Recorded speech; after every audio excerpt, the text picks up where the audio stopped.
Welcome everyone. So, today we are going to discuss about this technology mapping for FPGA.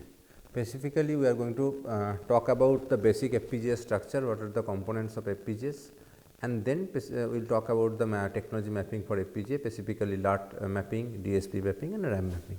Okay. So, if you look into the FPGA field programmable gate array, which is basically a prefabricated silicon, right. So, it is already fabricated, but the advantage is that it is electrically programmed in the field and it can almost implement any kind of digital circuit, right. So, it is already have a fixed structure, component all are already fabricated in the board, and you can actually map any kind of logic circuit into that. The advantage of this FPGA is that it is very fast, right. So, the time whenever you have a RTL, you can easily just map into this FPGA using some synthesis tool provided by the industry like Xilinx, Altera or Synopsys Cadence, and you just use it, right. So, you do not have on the other hand, in the ASIC flow, you have the whole process is very time consuming, and it does not make sense to have a when you have the number of chip you record is very less, right. If you just need one or two kind of thing, kind of chip or design, you do not go for ASIC, because it is a time consuming process and it take it's a costly also, right. So, that is why FPGA is very popular, because low time to get it done, and it is very popular in prototyping also. Before making the actual ASIC design or ASIC chip, we just map it to FPGA and see whether the simulation is giving correctly or not, whether the your design is working correctly or not, right. So, FPGA is very popular. The disadvantage of FPGA is that it is little bit slow, because it is a programmable interconnection. So, it has all the possibilities inbuilt. So, it is slow, also power consuming, and also larger compared to the ASIC design. So, for a given design, ASIC design will be much more smaller than a FPGA design, but because of the other advantages, FPGA is widely used in EDA industries. Okay. So, if you just look into the FPGA in detail, so it consists of so this is the kind of overall structure of a FPGA.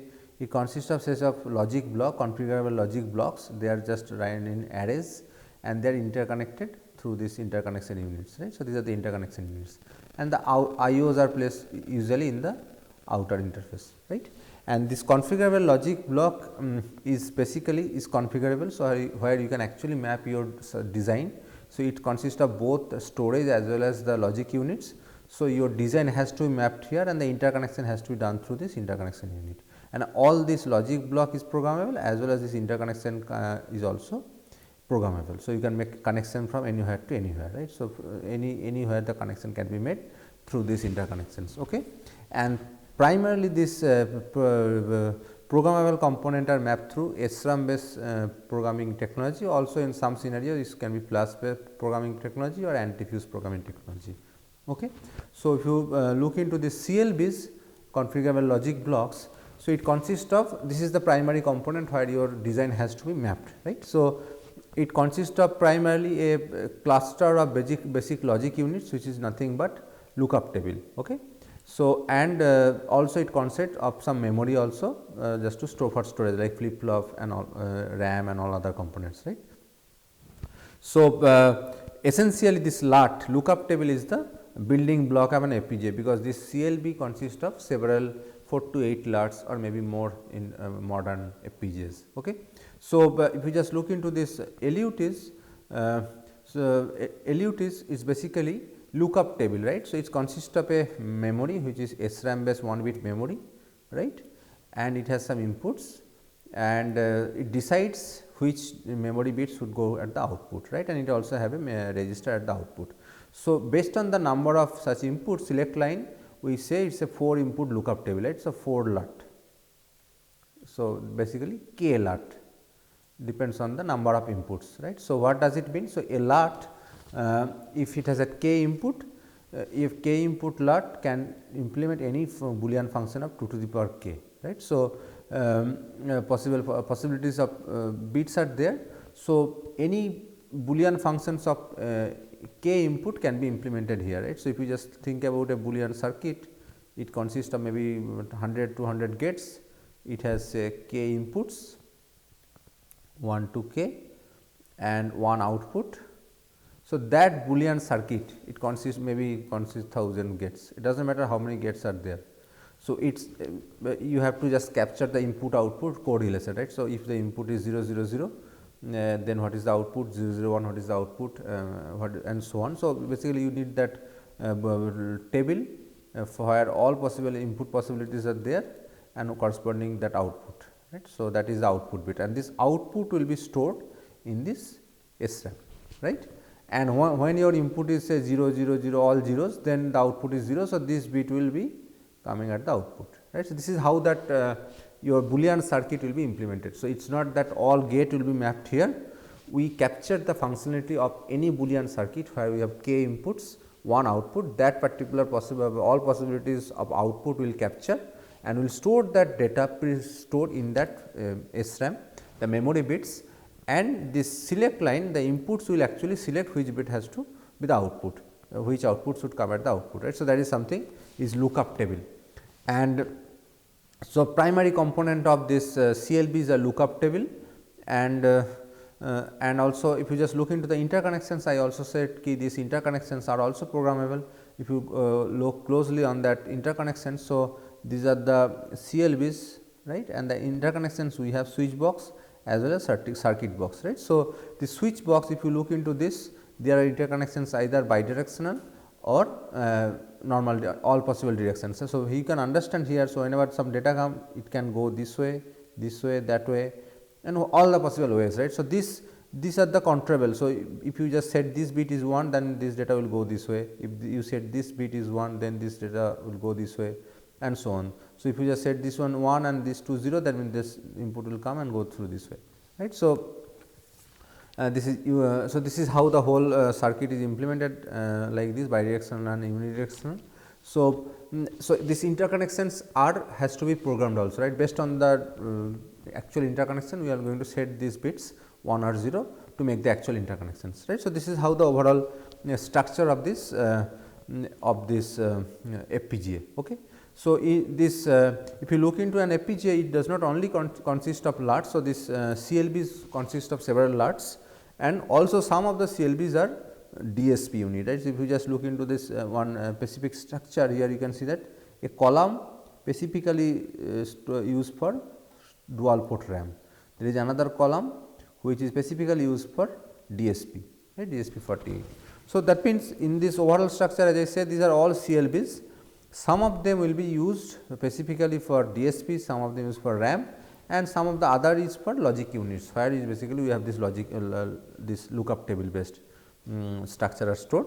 And in a CLB, we do not have only one, we may have say 10, 12, 14 number of logic units are stored together and they are interconnected, right. And also one register is there, just to we can use that register also to store some data also, right. So, this is the overall structure of a DSP. If you just look into the connection of FPGA, if you go into the DSP structure, so DSP is basically is a very fast implementation of a multiplier. So, if you just look closely in the DSP structure, if you can see here in the DSP block there is a multiplier, right. So, the primary purpose of this DSP unit is to perform the multiplication in very fast way, right. If you just map a multiplier into this lookup table based design, it will be very big and it will be slow. On the other hand, it is a fast implementation of a multiplier, and this is fabricated within the FPGA board itself. But in the DSP unit, it is not only a multiplier, it can have a pre-adder, it has also have set of latencies, right. So, we have 3 set of latencies here, and this is MAC. There is a sum, right, S equal to S plus A, accumulator, right. So, this is what is called accumulator. So, you can multiply and accumulate, right. So, multiply and accumulate MAC, right. So, this is what is happening here. Also, we have we can also do a post addition also, right. So, this can also come here and you can do a post addition. So, you can do specific type of operation, like you can do B into A, or you can do A plus D into B, or you can do A plus D plus minus, this is plus minus, and then you multiply this with B and then you add C, right. So, all kind of possibilities are there. So, all this kind of structure when you have in your design, those can be mapped to a DSP unit, and also you can pack some of the setup register also. 3 layer of registers are there. So, it has 3 latency, either you can bypass or you can use them. So, this is the abstract structure. In design you can actually bypass any set of registers also. So, this is what this DSPs, and also it has some memories RAM. So, where you can store the large arrays, large memories, large arrays, RAM and ROM. Also it has some shift registers. Okay.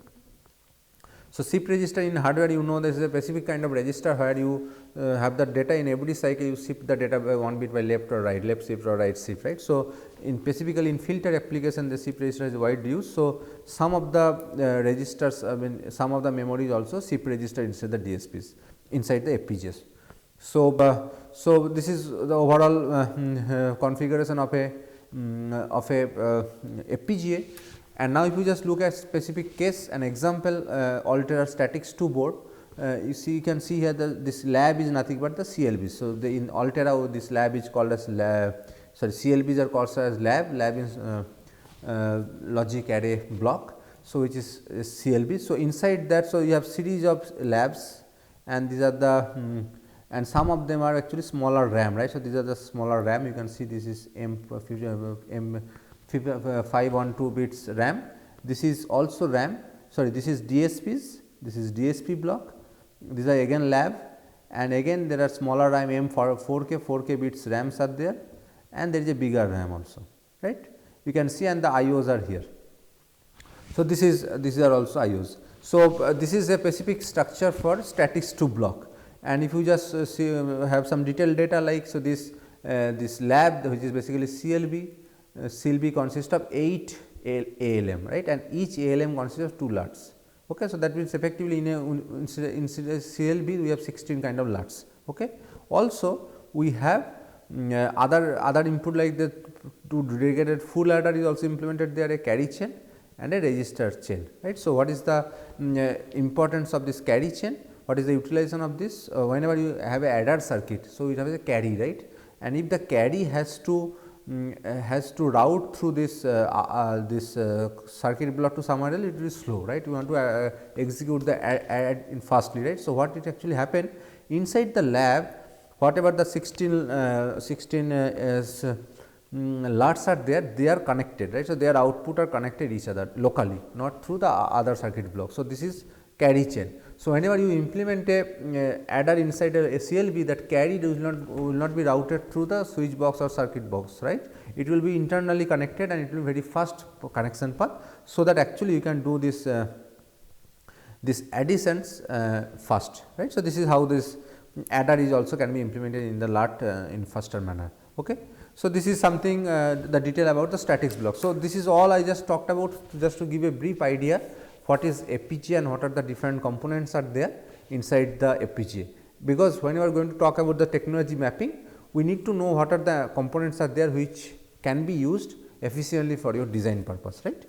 Okay.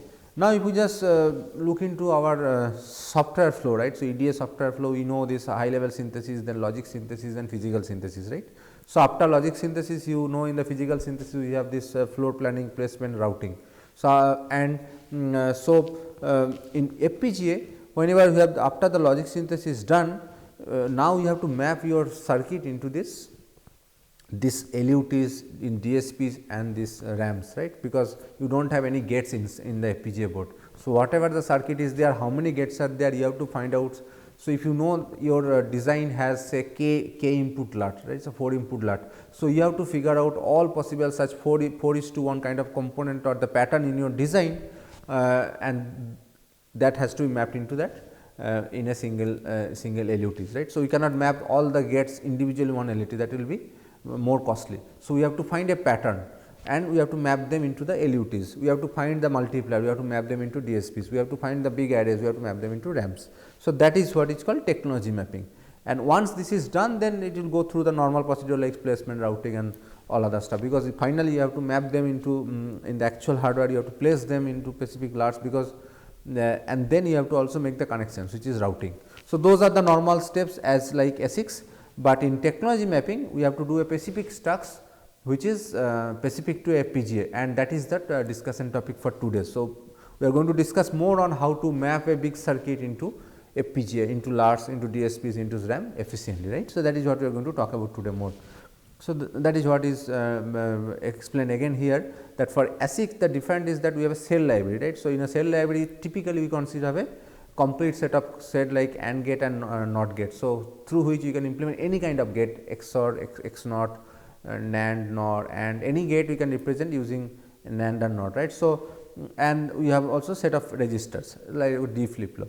So, whenever you have a circuit where you might have XOR gate, we have some other gates, those has to be mapped through this set of gates. So, that you actually for ASIC you are effectively replacing all your gates using a standard library gate. So, that those can be finally fabricated, because the library the fabrication will support only this kind of gates. So, that is for normal ASIC flow, but in FPGA as I mentioned we have LUT, DSP and this RAM and ROM. So, we have to that gate level design has to be mapped to LUTs, right. So, it is not 1:1 mapping, that one gate will go to one LUT, then it is a huge design and that is wastage of your resources, right. Similarly, it is not that you have to identify the multiplier and that has to be mapped into DSPs. It is not only a multiplier, as I mentioned, it can be MAC, right, some pre addition, post addition and different combination can be mapped into DSP. So, that has to be done. If you do not do it and if you map your multiplier to a logic gate or LUT, then it will be a your area will be exponential, and maybe if you have large number of multiplier, you may not map your whole design into a FPGA. So, that has to be taken care. Similarly, this RAM mapping. So, the difference from this ASIC to FPGA in technology mapping is so in ASIC we have the cell library mapping from the normal gates to cell library gates mapping, and in FPGA during technology mapping we have LUT mapping, DSP mapping and RAM mapping. So, this is where it primarily differs, the ASIC flow versus FPGA flow. On the otherwise this placement, routing, all are kind of different, more or less similar algorithm has to follow. Okay.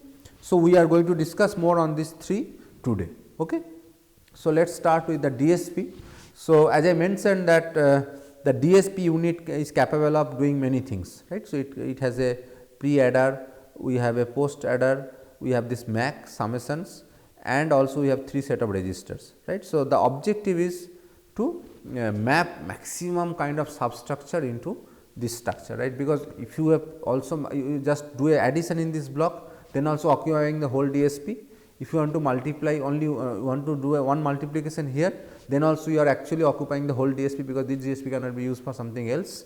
Or if you just do the whole thing, right, if you just do B into some pre addition and then post addition and then you do the MAC summation, then also it is going to occupy the whole thing. And also if you just pack some register inside, then what will happen? The delay, because if you just have a path which consists of adder, multiplier followed by adder, it will be a big path, though it is very fast, but it is a big path. So, it is advisable that you pack at least some registers into this structure also. Now, the question is how we can do this efficiently, right. So, that is something is called DSP inference in the FPGA flow. So, you can understand once you have done the logic synthesis, in the after logic synthesis what will happen, everything represented by a gates. So, in that case it is very difficult to identify which is multiplier, which is adder and something like that, right. So, the problem is that we have to identify this multiply and equivalent structure before logic synthesis, which is called pre-map stage, right. So, before logic synthesis we have to identify this MAC structure efficiently, and then you have to preserve those structures, so that logic synthesis bypass those structures. So, they should not map those adder, multiplier, those structure into gates, gate level design, then we are not able to map those things into DSPs. So, the idea is here is that we identify those MAC structure before logic synthesis, preserve them, you inform logic synthesis that you should not do any kind of synthesis in this part of the design, and then during technology mapping you just map those circuit into DSPs, right. This is the overall flow. And again I just mentioned you try to find the as max structure possible, right. So, the way algorithm works is something like you identify all your multiplier in the RTL design, right. So, you identify all your multiplier in your design, right. So, then you can map that, but you try to expand that structure, right. So, then you try to find out some. So, you find initially you find only a MAC, only a multiply, then you try to find out whether there is any pre adder or not. So, if you find a pre adder, then your structure will be like this, right. And then you try to find out is there any post adder or not, right. So, this is also you try to find out, and then you try to find out whether is there any multiply and accumulate options are there, right. So, this is whether this is a multiply and accumulate options are there or not. So, if you basically you just try to start from a multiplier and try to enhance the structure as much as possible.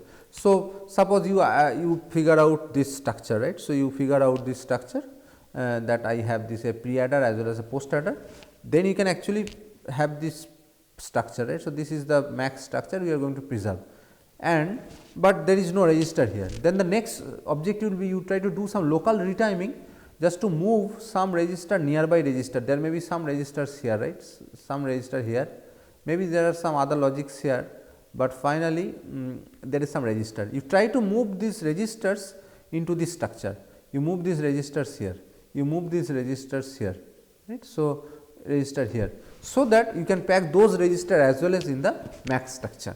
So, this is the overall idea, that we start from a multiplier, we try to expand that structure which is supported by a DSP, which is basically have a pre adder, post adder or a accumulate. Those structure, once you figure out the structure, you try to find out the nearby locations, what are the register available, can we move the register inside this structure. If you move this structure, then the whole structure will be faster execution in the DSP block, right. So, this is something the overall approach in DSP inference, and when you find the this big structure, you preserve it, you do the normal logic synthesis, and then you map this preserved structure into the DSP block during technology mapping stage. Okay. So, this is overall the DSP inference flow in any normal EDA synthesis, FPGA synthesis tool. Okay. Similarly, if you just go for memory inference, again it has to be done in the pre-map stage, because if you just map that whole array into this logic array, because logics in the registers, then it will be a problem. So, identify the big arrays, and then you preserve that, so that you can map them into RAM. Again, the problem here is something like the RAM has a fixed number of ports, maximum 2 ports, maybe one write port, one read port, or maybe 2 read port or 2 write port, right. So, this is the possibilities. So, based on the access pattern of that register, we have to decide whether this can be mapped to a register or RAM or not. If it has a lot of accesses in a same clock, maybe you have say 4 access to that particular array, then probably it cannot be directly mapped to a RAM. Maybe you have to do some kind of modification. Some synthesis tool does that. It try to break the whole array into 2 part, or you break column wise or row wise, so that that access can be differentiated, and we can create a block where we have maximum 2 access at a clock, and then we can map that whole thing into a RAM. So, those all the intricacies are there, I am not going to detail of that, but the bottom line here is something that you identify those structure, you make sure that your access is something which is supported by the RAM block in the FPGA, and then you try to preserve that and you map it into the RAM block during technology mapping. Also, there are other possibilities are also here, like if you have some asynchronous reset to that particular memory, right, then it cannot be mapped to a FPGA block, then probably you have to add some extra logic around the RAM, you map that particular big array into the RAM, and just to overcome that asynchronous reset, you add some extra circuit, right. So, this is your RAM mapped and some extra circuit that will talk about that asynchronous reset. So, those we will discuss in another separate section, but the overall idea is here, is not very obvious, just find and map it to RAM. There may be a lot of intricacies like asynchronous reset, how to handle that, you might have some extra logic has to be created just to handle that, or you have maybe have more accesses, then you have to probably split just to make sure that you have sufficient number of access which is supported by FPGA, and then you map it to the RAM RAM block of this FPGA. Okay. Similarly, that you have to find out the SIP register, identify the SIP register pattern in the RTL, you preserve it and you map it to SIP register. So, this is all is done. So, usually all these things are done before logic synthesis preserve, because after logic synthesis this structure may not be very obvious to identify. So, usually most synthesis tool does all these things before logic synthesis, but actual mapping happen after logic synthesis during mapping stage, but identification of those kind of structure is done before logic synthesis. Okay. So, now we are going to talk about this LUT mapping. So, LUT mapping is something lookup table, as I mentioned earlier, that this is it has 2 to the power k number of SRAM bits, and based on the input value we decide the output, which output should go at the output, right. So, this is how the lookup table looks like, right. So, if you just take a specific example, suppose I have this function. So, my output is like this, if a and b is 0 0, then output is 1, 0 1, then output is 0, and so on. So, I am going to store these outputs in this RAM, right, 1 0 0 1, and when my input, and this is the select line of this marks, when is 0 0, this bit will come at the output. The mark structure is something like that. When this is 1 0, this bit will come at the output, right. So, when the output is 1 1, then this bit will come at the output, right. This is how we are going to map. So, now if this is the primary part of the technology mapping, because you can understand in a big logic circuit where we have millions of gates, and our objective is to map all the gate into some LUT, right. So, this is the overall objective, and as I mentioned earlier also, when you just map one LUT into one gate into one LUT is not acceptable, because finally you are not going to implement any gate into this LUT. We are just implementing that input output relation, right. So, the idea is here is like you identify a big structure where it has k number of input and one output. So, that you can map this k input into one output sub graph into one LUT. So, any size does not matter here. It may be a circuit where we have only k inputs and one output, and maybe consist of 1000 gates. It may be consider only 2 gates or maybe 4 gates, but the big structure, all the things can be mapped to a single LUT. And also there is important point here is that, so initially suppose there is a structure like this, right. So, this is a structure like this. Okay. So, the delay of combinational delay was a delay of 1 2 3 4 5 6 gate delay, right. But if you map in this whole structure into 2k LUT, right, 2 LUT, that means 2 input LUT, then the delay of that particular thing will become delay of 1 LUT, because finally when you are actually executing this into FPGA, it is just 1 LUTs. So, it is very important to identify the maximum structure which can be mapped to a single LUTs, right. So, this is something we have to do.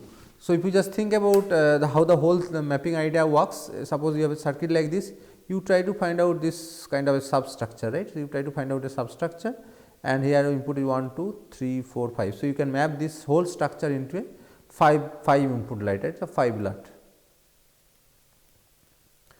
And you can understand here there may be various possibilities here, right. So, you can suppose if you think about a 5 input LUT, so you can actually consider a structure like this also, right. So, this is also a 5 input LUT, right. So, here it is happening 1 input 1 2 3 4 5. So, this is one possibility, or you can actually choose this, right. So, you can choose this also, this is also, then 1 2 3 4 5. So, you can understand that given a big logic circuit, the possibilities is very various, right. So, you can have different kind of this substructure possible, and also important that if you select one substructure, the next substructure will be different, right. So, if you just think about a circuit is, so if you just consider a circuit like this, suppose you have this,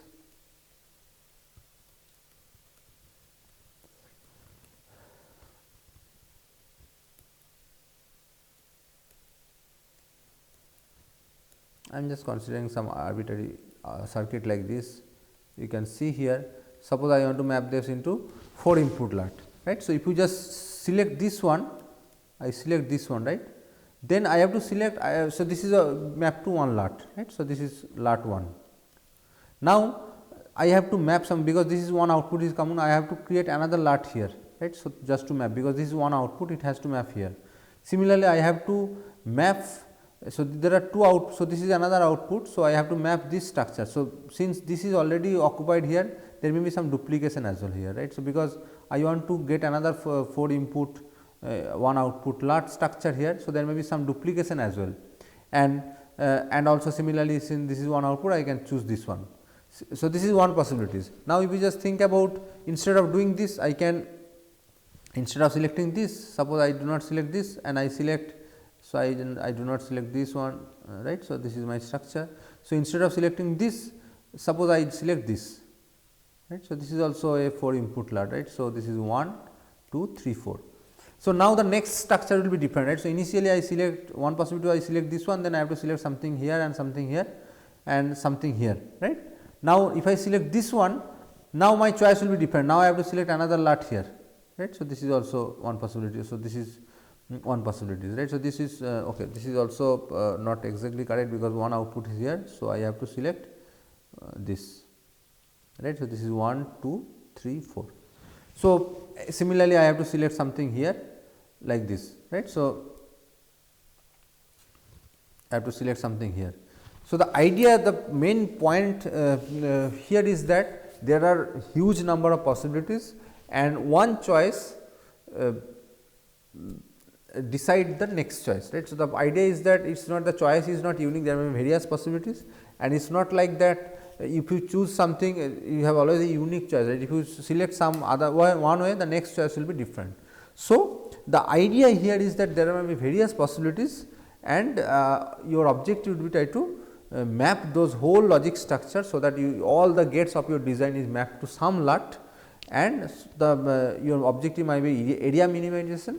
Maybe that means you try to use the whole these things using minimum number of LUT, or you try to minimize the delay, the total LUT delay is minimum, or you have both, right. You try to optimize area as well as delay. So, your objective can be different, right. So, this is something very important, and this is in general a NP-hard problem. So, usually all the synthesis tool you apply some kind of heuristic just to get a good mapping, right. So, so this is something and is important, that we cannot have a optimal solution which will give you the optimal mapping always, but some good solution, right, some heuristic based approach. Okay. And this is also I mentioned that there may multiple solution exist, multiple mapping exists and may differ in area and delay. So, we have to apply some kind of heuristic, some cost function, just to decide that this is a good selection, this is a bad selection, this is better than this selection, and this we have to finalize the actual mapping, right. So, and also there is another important factor here. I will just give an example. Suppose I have this design, it is an interesting example.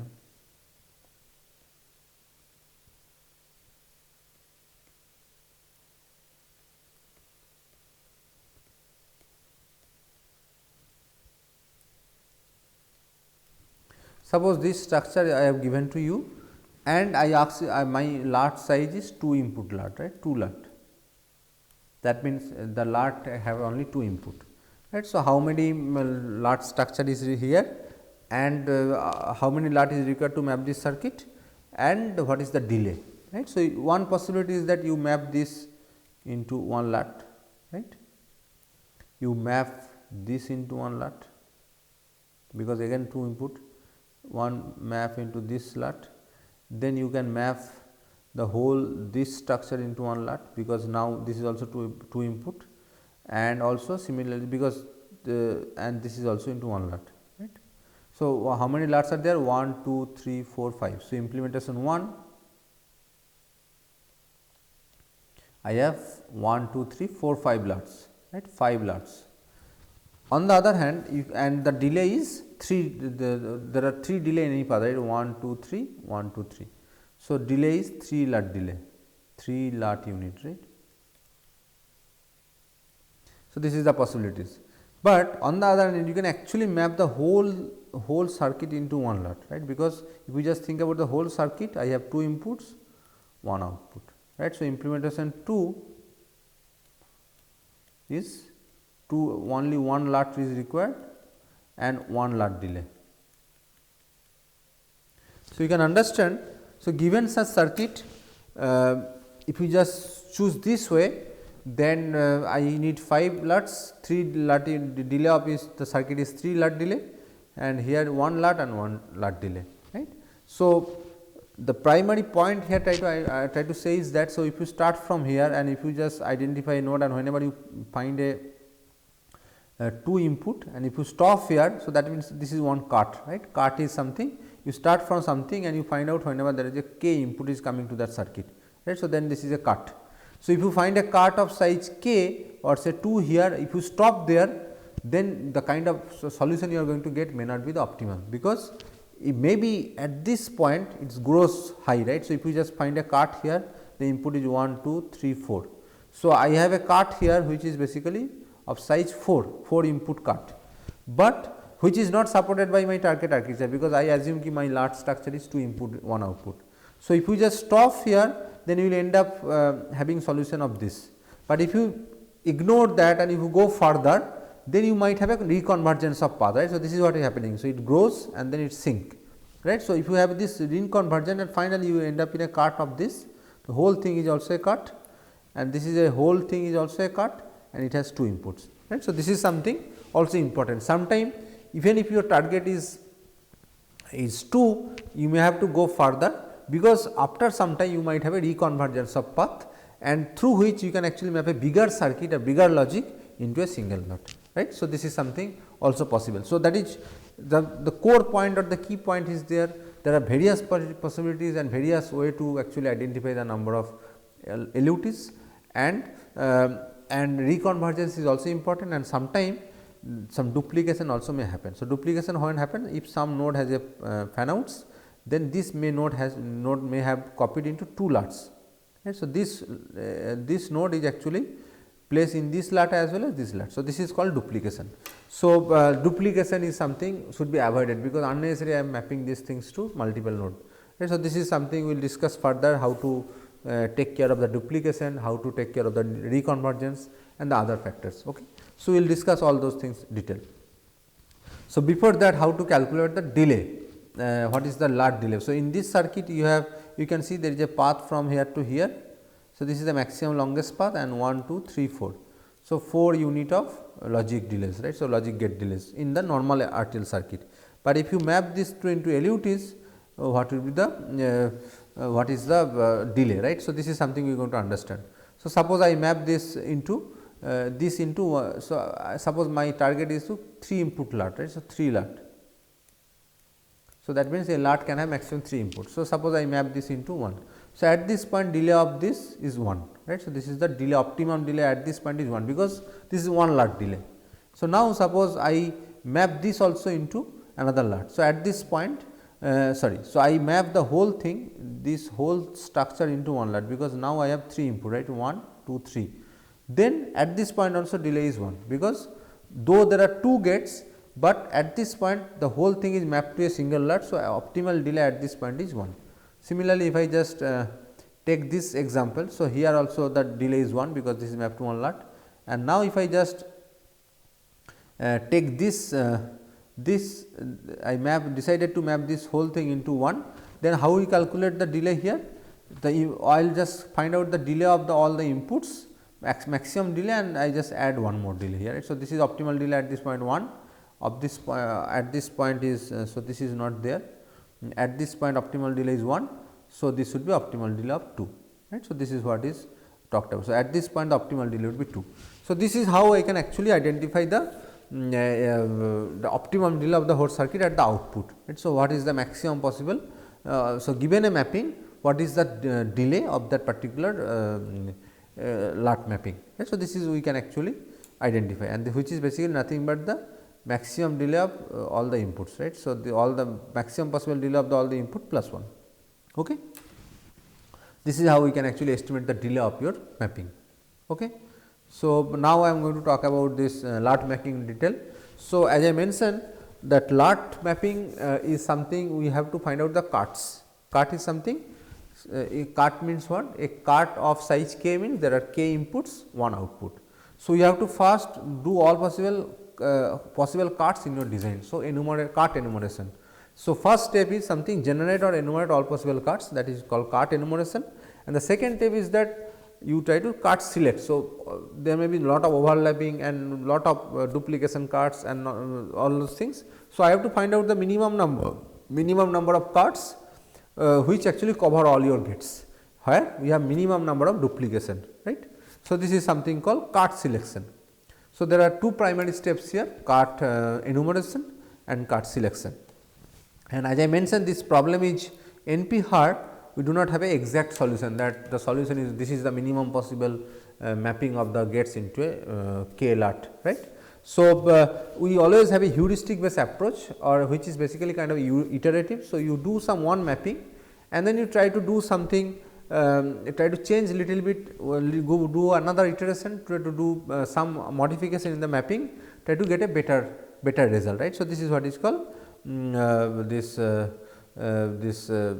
iterative approach, right. So, what is happening here? So, if you have this non critical path, so if there is a critical path here, so suppose this is the critical path, I cannot change anything here.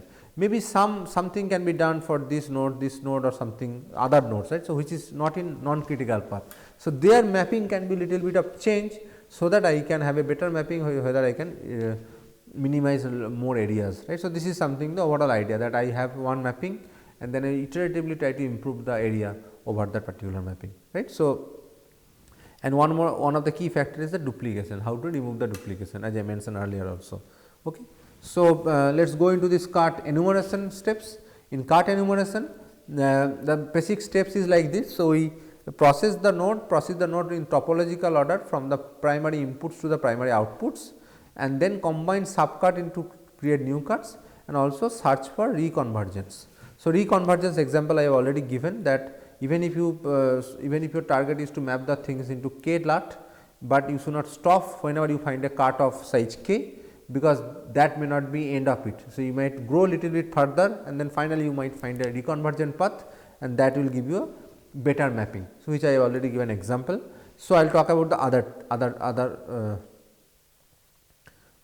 other aspects. So, suppose this is my circuit. So, I will start from the input, right. So, this is my primary inputs and this is the primary outputs. So, this is Pi and this is PO. So, from where this I am going to start, right. So, as I mentioned, topological order from the primary input to output, and then I try to find a cart of my given size k cart, right. So, suppose I found a subcart like this. So, I found a subcart like this, where I have 2 input 1 output. Similarly, I found another subcart of 2 input 1 output, right. And then I can actually combine these 2 carts, because they have some input sharing, and I tend to create a cart of size 3, right. So, there are 2 input 2:1 cart, I can combine them to create a cart of size 3:1, right. So, this is what is called this, try to combine the subcart just to create new cart, because our objective is to create all possible cart of your design, right. So, and this is one of doing this. So, similar one example here. So, this is one cart and this is one cart, and since there is a one input sharing here, I can actually combine these two to get a bigger cart of size 4, right. So, this is how the new kind of cart will generated. So, I will start from the inputs and then try to find out some carts, and our maximum possible cart is k. So, I will find all the cart of size k or less than k, and I can actually combine smaller cart where there are some input sharing to create a bigger cart as well. So, this is how we are going to generate all possible cart in your design. Okay. Now, the important factor is that, as I mentioned, that the number of cart may be huge, right, and there may be lot of overlapping. So, which has to select. So, there may be say 10,000 possible cart has created, only 5, 10 or 20 has to be selected. So, which one has to be selected, right. So, that is something is important, and for that we should have some cost factor. We have to decide this is a bad cart, this is a good cart, based on some cost, right, cost value. If the cost is less, that means a good cart. If the cost is big, that means this is a bad cart.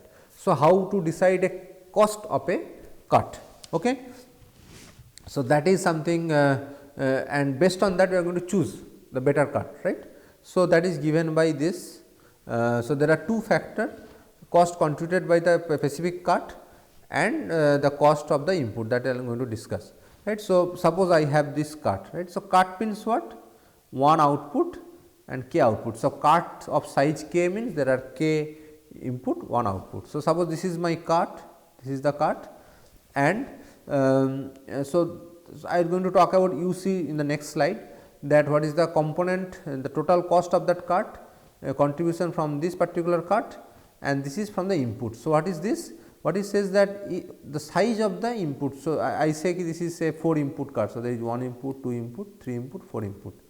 So, now I am going to talk about the area of the input I, right. So, so this is the area of the input I, because the input I also will be mapped to some other LUT, right. So, what is the area of that particular input and how many fan outs are there from this input, right. So, if this particular input is coming here and this fan out have some multiple fan outs, then this area has a contribution in this another cut here, another cut here, another cut here, right. So, this input will going to map into another cut also.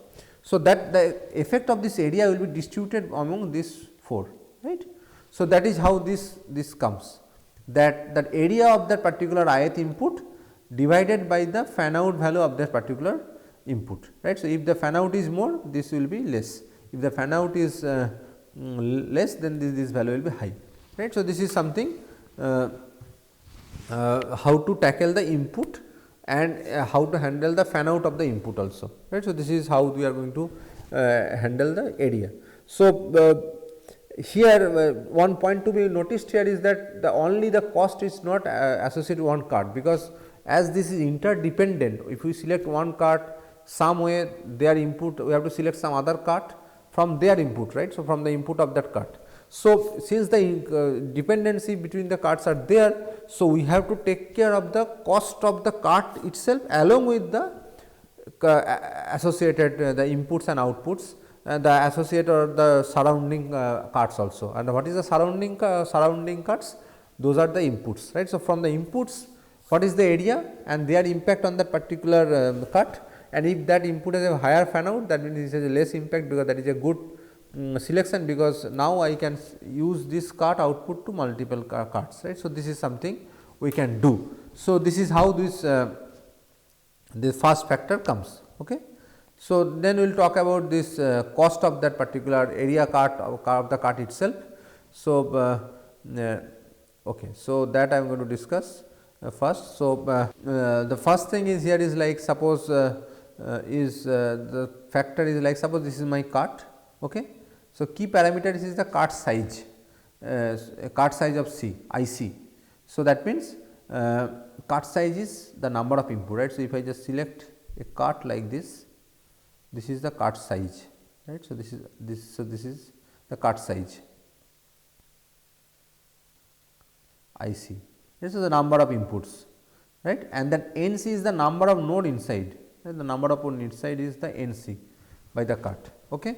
And then the FV is the fan out number of the root node. So, the output node, what is the fan out? So, there may be multiple fan outs here, right. So, this is the fan outs, this is FV, right, and this is IC. So, for this card I have 2 input, right. So, this IC equal to 2 here, and what is the NC for this card?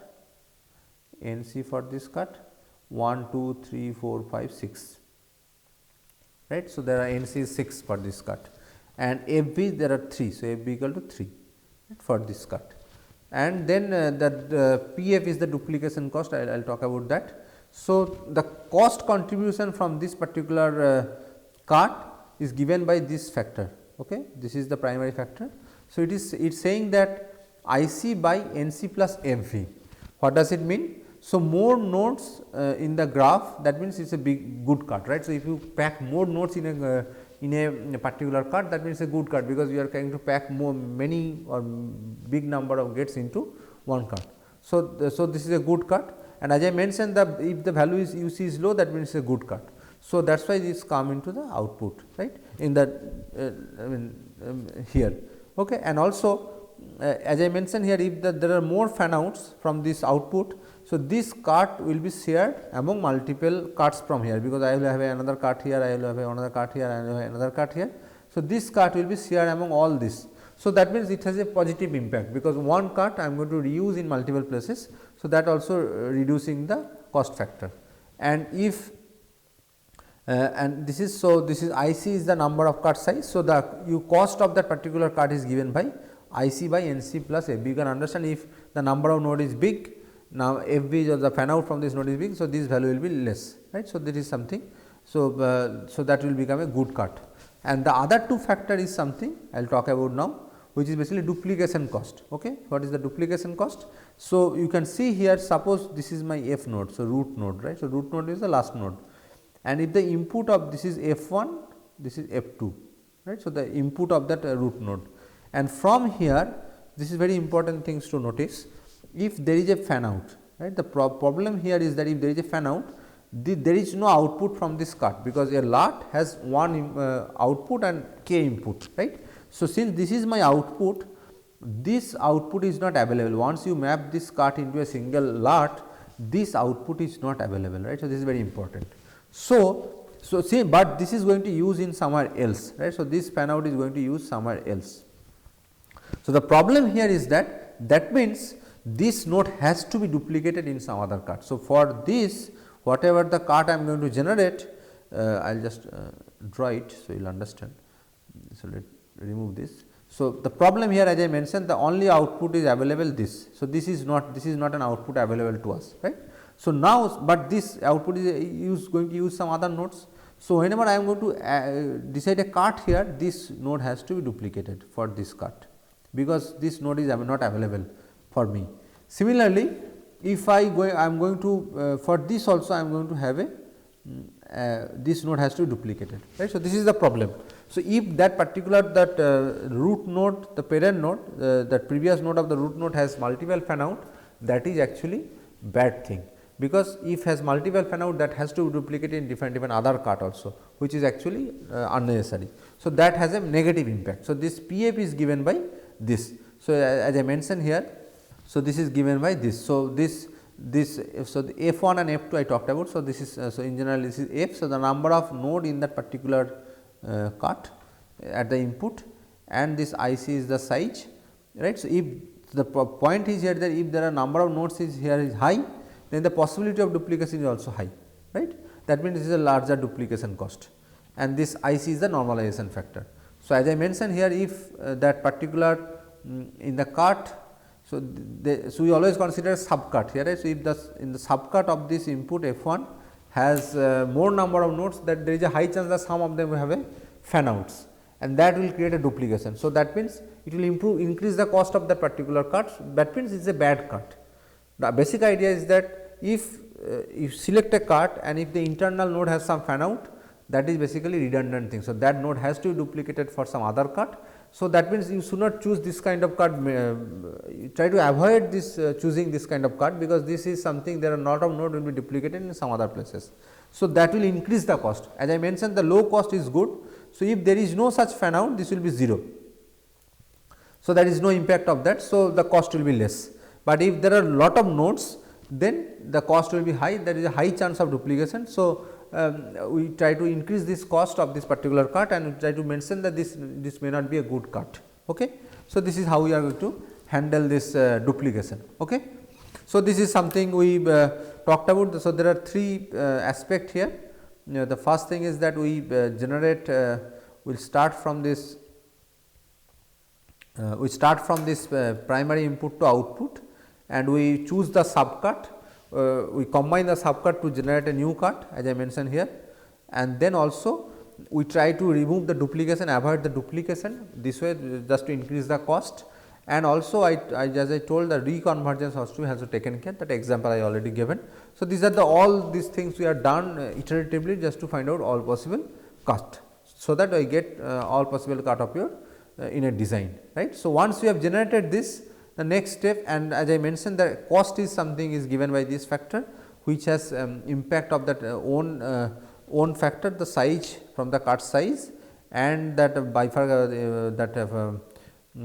fan out of the internal nodes, that will come into picture, as well as the factor is from the input also. If there are some input which has multiple fan out, which is good, right. So, if, as I mentioned again, that if the output of a cone, if the output of a cone has multiple fan out, which is a good thing, because this is a good cut, because this result we are going to use somewhere else, because none of the node will be duplicated here. So, since this is one output, this will be one cut, this will be one cut, this will be one cut. So, this is going to be a good cut. So, in a good cut, if the fan out of that root node is high, that means a good cut. But if there are some internal node have a lot of fan outs, which is bad thing, because those node effectively will be copied to somewhere else, and which is result in a lot of duplications, and most likely have number of more LUTs, right. So, this is basically a bad cut. Okay.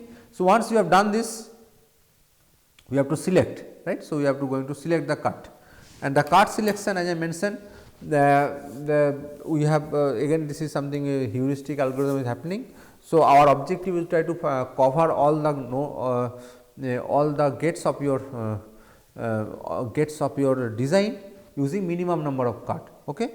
Or maybe you try to area is minimized or your timing is also minimized, okay. So, that is something has to be there, and the choice here is that if there is a critical path, I just show how to calculate the delay. Once you have some choice, you just select some cuts, you can find out the delay.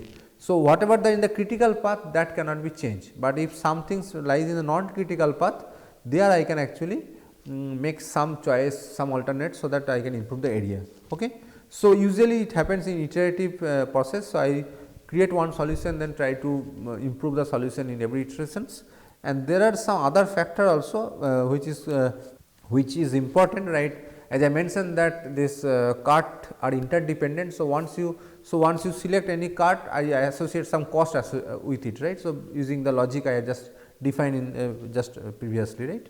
So, every cut has a cost, but and once we select a cut, and so that actually makes some changes in the surrounding cuts, because maybe some fan out is now going to consider, some will be ignored, some will be considered. So, they have some impact on the surrounding cuts. So, that is something called local cost adjustment. So, once you select a cut, we enumerate all the cut, I associate a cost of that cut using this function, right. So, this function using this function, okay, sorry, using this function, okay. So, every cut has a cost, but once we select a cut, so because I generate all the cut, after now I am not going to select all the cuts, I am going to select some of them. So, once I am going to select some cut, then it has some impact in the surrounding cuts. As I mentioned, the actual cost also involves the input fan out in fan out of the internal node, fan out of the output node. So, all are actually making effect on the actual cost. So, once I select some node, it may have some impact on the surrounding nodes. So, that has to be adjusted. So, that local cost adjustment is that. So, for that I have to consider the input sharing, slack distribution and cut probing. I am going to discuss those have an impact on the cost, and I am going to update the cost of the surrounding cut using this logic. Okay. So, here is the overall algorithm. I am going to go into briefly. So, this is that iteration, right. So, you can see in the within the iteration, this is the one loop in which I am going to do one choose one solution. I am going to get one solution, and the outer loop I am going to select multiple in iteration I am going to generate multiple solution. I am going to improve the solution. Okay. As I mentioned, the start is starting from the POs, the primary outputs.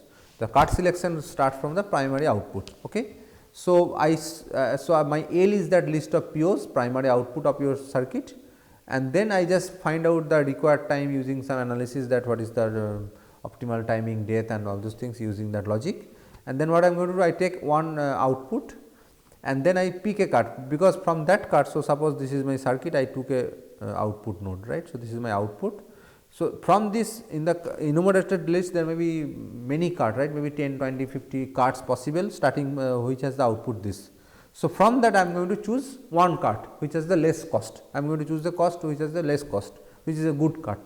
So, once I choose that, so this is the one LUT I have already decided, right. So, suppose I choose this cut. So, suppose I have two input output initially. So, my PO has only two, this and this. So, I decided to choose this, right, and it has a 4 output. What will happen now? So, so my list will include by this input of this LUT V. So, this is my LUT V, right. So, I am going to choose this LUT V because this is a good cut starting from this. So, once I have done that, now I have to choose some cut from this input, right. So, now my L will consist this, right. So, initially I have these two. Once I have selected this cut, all the input will also become the primary output now, because this is already decided. Now, I have to select some cut from starting from this node of the cut where the output of this is this, right. So, this is how the whole thing works. So, whenever I am going to choose this one, my cut set will become this followed by this and this, right. This is how the whole thing works. So, every iteration I am going to select one cut and I am going to update that PO list, that is the logic I define, and also this I have to also do this I have to do this update profile as well as this update required time, as I mentioned, using this local cost adjustment, because some of the other cart will improve with this selection. So, this I am going to discuss. So, this is what is the one iteration through which I am going to. Okay. So, as I mentioned, once you select a cart, we have to update the surrounding carts, update this timing profile info using this local cost factor we are going to discuss now. And this, so after this while loop I have one solution, right. So, this is one LUT, this is one may be selected and so on. And once we have this, then in the next iteration whatever I am going to, when I am going to talk about this timing information and all, I am going to talk about the timing information of the previous selection, so that I can decide whether my current iteration is better or not, right. So, this is how the whole algorithm works.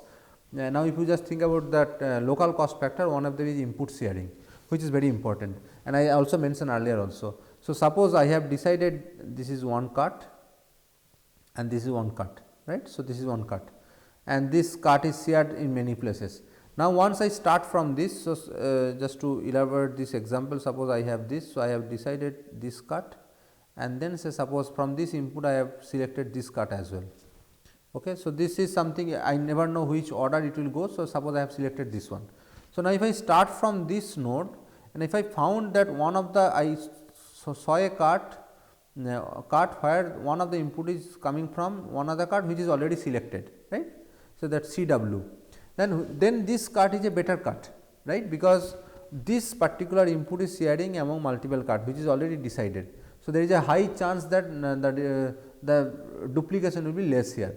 So, in this case I am going to improve reduce this cost of this cart further, right, because I am now in this particular cart where I have already selected these two cart and I found for this cart one of the input coming from already a cart which is selected. That means, if I select this cart, there is a high chance there is no duplication through this, right. So, then this is something is a good cart. So, I am going to improve the cost of this particular cart further. So, that chance of getting selected of this cart is high, right. So, this is what is called input sharing. So, if this input is coming from already selected cart, which is should be a good cart. And I mentioned also that if a cart is selected and it has multiple fan out, that means it is a good cart. So, it has a positive impact in LUT mapping. Okay. So, this is what is called input sharing. So, if we found something, then I am going to reduce the cost of that particular cart further, so that chances of getting selected of this cart getting high. Okay. This is called input sharing. And then the slack distribution. So, how so suppose I know for this time from the timing information I need the required timing here, the data should come at here by this time, right. And now, if we found that the arrival time of the input, the max of arrival time is that, right. So, that max of arrival time. So, this is the largest among this is this. So, now the slack is what? The required time minus this, right. So, if I found this at this point, if this is 0 less than 0, that means this is not a possible factor, because the data is coming later than what is the expected. So, this card should not be selected, right, because this is not a feasible card, because if you select this way, if the data will come here later than the expected required time. So, but if it is positive, this is that positive, this value is positive, that means it is actually a good card, because I have some additional time here which I can utilize to have a different selection, so that I can reduce the number of areas. So, I am going to further reduce the cost of that particular cut if it has a positive slack by a constant factor. So, this is something is the local aspect, right. So, if I just find the timing of this particular cut is positive, that means if you are going to select, I have some extra time to select something else. So, I am going to increase the chance of getting it selected by reducing the cost of that particular cut further, right. This is what is called slack distribution using local cost during local cut adjustment. Okay. And also this cut probing, which is also an important factor. I mean, if I just found if a particular node, as I mentioned, if there are multiple fan out, which is bad thing, which is already taken care of that. But if I found some node where all the fan outs are part of the same cut. So, this is one cut, and from this fan out both are coming here, right. Or you can think about, this is my whole this is the bigger cut I have selected, and where the internal load has fan out, which is a bad thing, but fortunately all the fan outs are a part of the same cut. So, which is a good thing, right. So, that means it is not going to increase the size, it will reduce the duplication, and also positive thing is this is a kind of a reconvergence, right. So, it will improve the number of node getting selected inside that will be high, right. So, that is the point, that if all the fan outs are internal and is part of a cut, which is a good thing. So, I am going to reduce the cost of that particular cut further, so that this make it better cut. Also, if the so the other example that I just give here, for this cut, if I found the input the multiple input coming from the single source, which is also good, right. So, that means which is also good, that means I am not going to select all of them are coming here. So, the high chance is that this the number of input of this is less, because now I can consider both of them as a single input and I can select something else as well, right. So, this is also most cost saving. So, this is also have a positive impact on the cut. Similarly, the number of reconvergent path. So, if I found something which is going further and then slowed down, similarly there are two reconvergent path here. So, if the number of convergent path is high, that means circuit has grown and then reduced, right. So, which is a good thing.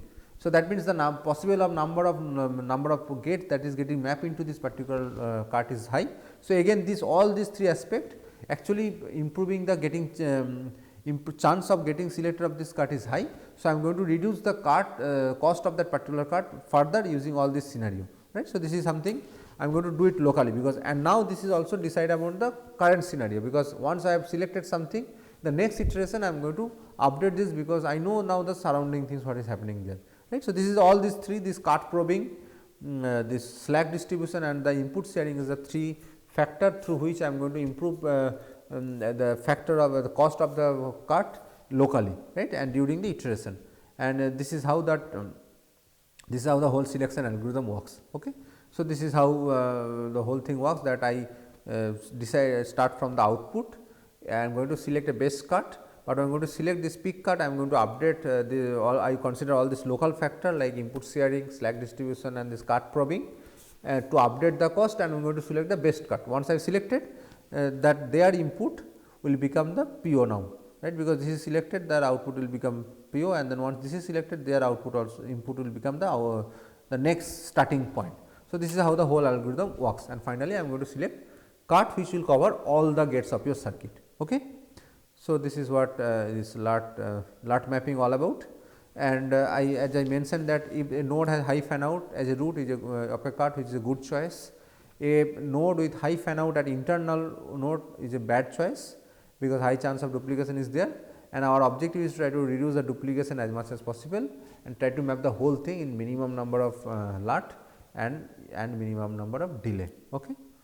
So, here is a summary that FPGA technology mapping is little bit different from ASIC mapping, because here we have dedicated resources like LUTs, DSPs and RAM, and our objective is to map the whole thing in this particular blocks, and this DSP and RAM inferences usually happen during pre-mapping stage. So, that because we have to preserve those structure, so that does not get flattened or dissolve into the gates, so that DSP or RAM inference cannot happen. And LUT mapping is a hard problem, a computationally hard problem. So, we usually we apply the heuristic based approach, and there are two steps primarily here. One is cut enumeration, second is cut selection, and we also applied several kind of other factors, cost factor like reconvergent of path, avoid duplication, input sharing, cut probing and those kind of techniques, just to readjust the cost and try to select the best cut. Okay. So, this is the overall summary of this technology mapping of FPGA. Thank you.